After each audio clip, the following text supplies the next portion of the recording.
There is a good thing this week, which is The Beat That My Heart Skipped, which is a French language remake, kind of remake of James Toback's film Fingers, which is a great Harvey Keitel film, which people I imagine will be familiar with anyway. Apparently what happened was the guy who produced the remake of Assault on Precinct 13 had said to the director, Jacques Audiard, do you want to remake something? He said, yes, I want to do Fingers.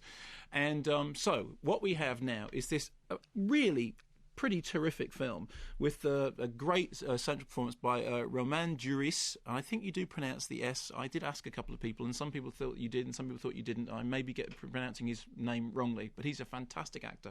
And he plays a guy who is torn between, on the one hand, his father is a horrible real estate owner and developer who uses him as a kind of muscle man. On the other hand, he has this devotion to the piano, which he had as a child. His mother was a pianist.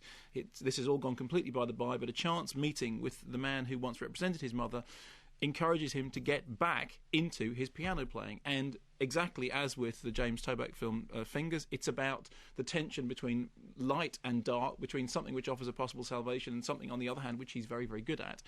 And it's really well judged. It's really, really well played, beautifully put together in a way which, on the one hand, pays homage to the James Toback original. I have to say that although I like Fingers, I'm not generally a huge Toback fan. I think he's guilty of terrible indulgence in his later films. And I think that The Beat That My Heart Skipped is formally very tight, very precise, very moving, very engaging, often very sort of charming and funny, but also quite scary, because what you have in this central character is this hero who's divided between his two selves.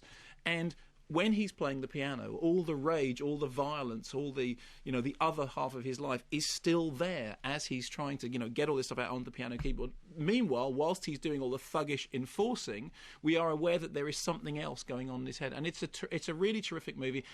On paper, it sounds like a very strange thing to do, to make a French language remake of that particular film, which is such an American film and which owes such a debt to Mean Streets and to Scorsese and to Coppola, and is described here by the director as the dog end of that great 70s wave. And I think it is that to some extent, but this in its own right, it's a terrific piece of work. And I have not yet spoken to anyone who didn't like The Beat That My Heart Skipped. It was really weird, because when we were all seeing it in the national press shows, we'd all gone through everything else, and we came out of The Beat That My Heart Skipped possibly because things had been so bad elsewhere in the week, but everyone was going, was it me or was that really great?